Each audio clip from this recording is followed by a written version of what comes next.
तो जी आज हम लोग एपिसोड पढ़ेंगे 35 मेरी राहें तेरे तक है बाय मदीहा शाह। क्या मसला है तुम्हारे साथ? तुम मुझे इग्नोर क्यों कर रहे हो? प्रीति ध्यान को देख नॉन स्टॉप बोलना शुरू हुई थी। ध्यान के दोस्त जो उसके साथ विराजमान थे ध्यान को देखना शुरू हुए। ध्यान एक नज़र अपने दोस्तों को देखते उठा था। गाइस बाद में मिलता हूँ। मैडम का पहले शिकवा खत्म कर दो। वो दांत पीसते गया। कौन सा शिकवा? प्रीति ने हैरानगी से आंखें फैलाई। चलो यहाँ से। वो बिना देख के उसका सख्ती से हाथ पकड़ते कैंटीन से बाहर निकला था। कोई तमीज़ नाम की चीज़ भी है तुम में या ऐसी ही अकल से पैदल हो? बंदा पहले माहौल देखता है फिर मुंह से अल्फाज निकालता है, लेकिन नहीं, तुम्हें तो सिर्फ नॉन स्टॉप बोलना है। माहौल जैसे मर्जी तुम्हारी बुला से बाहर में जाए। ध्यान जो उसको खाली क्लासरूम में ले आया था उसका हाथ छोड़ते गुस्से को कंट्रोल करते चबाते गया था। तुम्हारी हिम्मत कैसे हुई मेरा हाथ इतनी सख्ती से पकड़ने की? प्लीज़ उसकी बोली बातों को इग्नोर करते कमर पर हाथ रखते स्पार्क बोल वो चौंका था, जबकि गुस्से से माथा ठटका था। तमीज़ से बात करो मुझसे। मैं कितने आराम से बोल रहा हूँ और तुम्हारी अकड़ ही खत्म नहीं होती। मैं वैसे ही तुमसे बात कर रही हूँ जैसे मुझे तुमसे करनी चाहिए, समझे? प्लीज़ जहाँ की बात काट दरमियान में ही तुरफ बोली। फाइन। वो आगे बढ़ा था। कहाँ जा रहे हो? प्लीज़ उसको जाते देख चुकी थी। अगर तुम्हारा यही तरीका रहेगा तो हम कोई बात नहीं करेंगे। जब तुम्हें तमीज़ से बात करनी आ जाए तब आ जाना। आराम से बैठ कर बातें करेंगे। ध्यान स्पार्ट होते गया तो और बिना प्रीजे के सुने उसको वहाँ छोड़ गया। पागल, कहाँ से मेरे पेश पड़ गया? प्रीजे को गुस्सा आया था। वो खुद से चीखी थी। लंदन ऐसे अचानक? हामिद महराज की बात सुन चुके थे, जबकि जान और हामिल ने भी हैरानगी से देखा। चाचू, अचानक से जाना पड़ रहा है। कुछ महीनों की बात है, फिर इंशाल्लाह यहाँ पाकिस्तान में ही शिफ्ट हो जाना है। इबादत अपने घर आई हुई थी। वो रूप और इबादत को लेने के लिए आया था। जब उसने सबको बताया, अफशीन बेगम ने ही महराज से कहा था कि वो खुद से अपने चाचू लोगों को बताए कि वो इबादत के साथ लंदन जाने वाला है। वो तो ठीक है बेटा, मगर इतनी जल्दी क्यों? अभी 5 दिन तो हुए हैं शादी को। तलाशा संजीदगी से बोले थे। जानता हूँ चाचू, मगर मेरी मजबूरी है। मुझे क्या पता था ऐसे काम सर पर आ जाएगा। महराज भी मुकम्मल तैयारी किए बैठा था हर सवाल का जवाब देने के लिए। कभी भी मैं उसके साथ कहीं ना जाऊं और ये लंदन जाने की बातें सोचे बैठा। इबादत जो डाइनिंग टेबल पर प्लेटें लगा रही थी। महराज की लंदन वाली बात सुन शौक हुई। बात गुस्से से खुद से बड़बड़ाती वापस किचन की तरफ बढ़ी। चाची, बुशरा नजर नहीं आ रही। उनको खुशी नहीं हुई मैं यहाँ आया। महराज सबको बैठे देख बुशरा को गायब देख दरियाफ्त कर गया। उनकी तबीयत कुछ ठीक नहीं है, इसलिए वो अपने रूम में आराम फरमा रही हैं।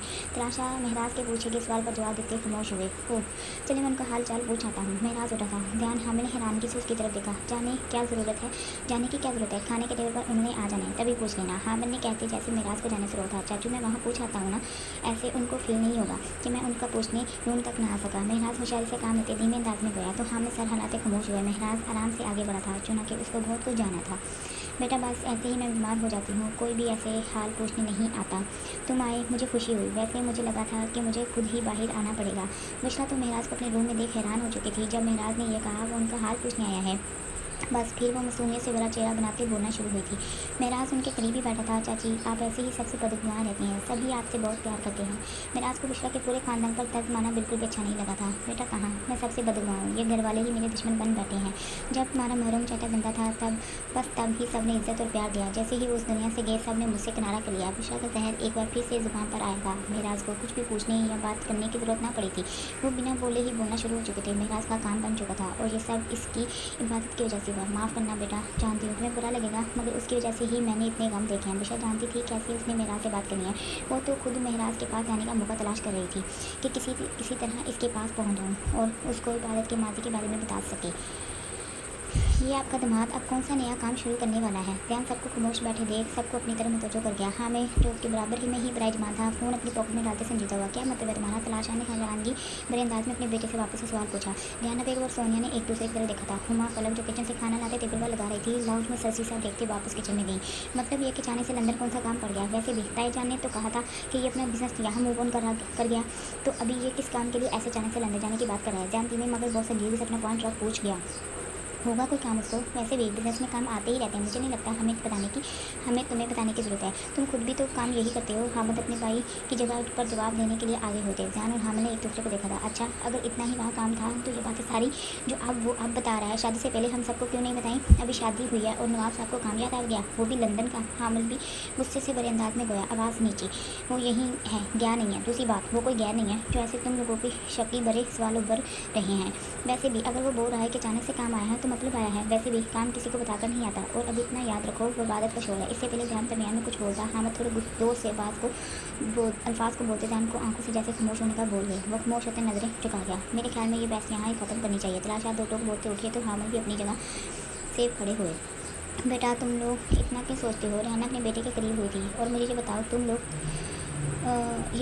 लोग तुम लोगों को मेहराज से मसला क्या है? सोने ने भी लगे हाथ अपना सवाल पूछा। चाची कोई मसला नहीं है, बस जो माजी में हुआ वो चाहकर भी नजरअंदाज नहीं कर पा रहा मैं। जैन इतना कहते उठा और वहाँ से कहता है, वैसे भी मम्मा चाहे भला मेरा 6 से 7 माह लंदन जाने की बात कर रहा हो, वो भारत को हमसे दूर तो ले जाकर जा रहा है ना। पहले तो हम सबको पता था कि भारत वहाँ चाचा जान लोगों के पास होगी, मगर अभी वो 7 समुंदर पार जाने वाली है जहाँ कोई नहीं होगा उसके साथ। पता नहीं आप सब क्या सोचते रहते हो। हामिद भी उठा था, उसका भी दिमाग जैसे घूमना शुरू हुआ था। ये बच्चे बिना रियाना बेगम हल्के से बोलती मुस्कुराई। जैसे भी वही बातें तो उनकी ठीक हैं, सोने ने इत्तेफाक किया था।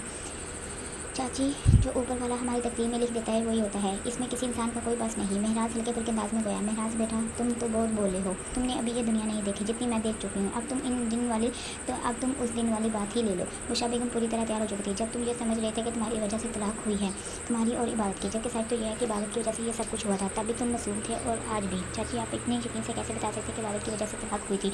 महराज अब और इंतजार नहीं कर सकता, इसलिए खुद से पूछ डाला। बेटा, जब तुमने अपने घर वालों से बोला कि तुम्हें कोई और लड़की पसंद है, तब हम लोग भी इन बातों में उलझे हुए थे। तुम्हारा चाचा अभी सोच रहा था कि वो तुमसे खूब बात करेगा कि तुम एक बार इबादत को मौका दोगे, लेकिन इससे पहले कोई बात बैठकर होती। इबादत ने कहा कि वो खुद भी इस निकाह को रखना नहीं चाहती। जब हम सब तो हैरान ही रह गए थे, कोई तुमसे बात क्या करता है सबसे पहले इबादत के साथ उलझे। ये बात किसी को भी नहीं पता, राज की तरह दफन कर दी गई। विशा जो कहा कि दिन आवाज़ में बोल रही थी, मेरा अपना कान उसके करीब किए संजीदगी से सुनना शुरू होता। तो बस फिर से सबने बोल दिया, जब दोनों ही नहीं रहना चाहते तो फिर क्यों तमाशा लगाना। ऐसे तुम लोगों की तलाक हुई। तुम खुद सोचो, अगर तुम्हारा अकेले का मसला होता तो क्या तुम्हारे तलाक देने से ये खानदान ऐसे ही जुड़े रहता है? बुशरा बेगम अपनी बातों से महराज को गहरी सोच में डाल गई थी। फिर क्या हुआ? महराज का दिल जैसे टूटा। फिर क्या होना था? तुम अपनी दुनिया में चले गए और इबादत जिसको चाहती थी उसके साथ शादी हुई।